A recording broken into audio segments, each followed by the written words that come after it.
Anyiti itemi a mathako kaunti ya Embu matongoretio na Athletics Kenya nimatanyite kunyita itemi mahenya ma gutua ngongo ma gĩbũrũri. Akiaria hindi ya mahenya ma gutua ngongo wadi ya Mbere South kaunti-ini ya Embu, mũrũgamĩrĩri munene wa Athletics Kenya kaunti ya Embu Stephen Njeru augite ati ni kupongeza Mungu kwa vile alitupea siku njema na hewa ikawa mzuri.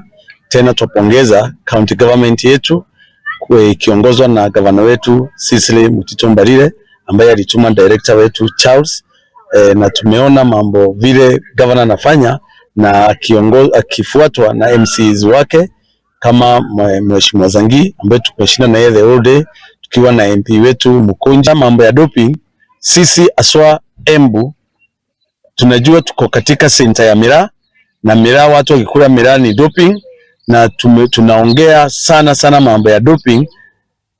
Kama vile director aliongea asubuhi, hatutaki watu wakunywe dawa za kuongeza nguvu ili wakimbie clean. Hivyo ndivyo tunataka, ili watu wote wakimbie vizuri bila tatizo lolote. Boniface Fundi niwe muhotani wa mahenya ma gutua ngongo ma kilomita 10 mwena-ini wa Mbeu Njithi, ahotanire na Dakika Mirongo na Ithathatu na Secodi 15. Jeremia Jenga akarumirira mahenya maya na Dakika Mirongo na Ithathatu na Secodi 18. Nasema kwa kosi imekuwa mzuri na tumefurahia kuletwa kwa hii kosi, hata ingawa ni joto lakini tumevumilia sababu mbio hakuna mahali iko rahisi.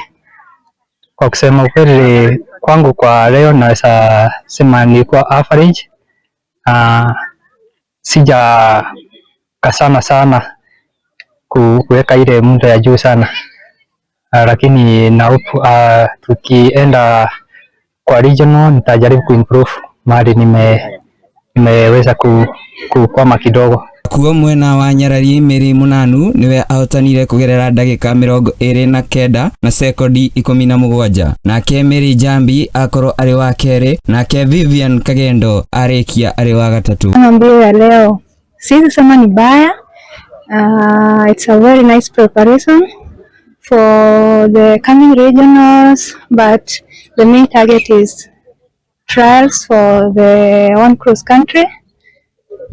Naweza sema tu I try my best na nimefurahi cause in women tuko wachache sana, so venye tumekimbia na men it was very nice cause wameweza kunifanya at least nikazane, trying to push the best time. Doine ha muthingi iharo-ini njitagwo Mwangi wa Gichohi.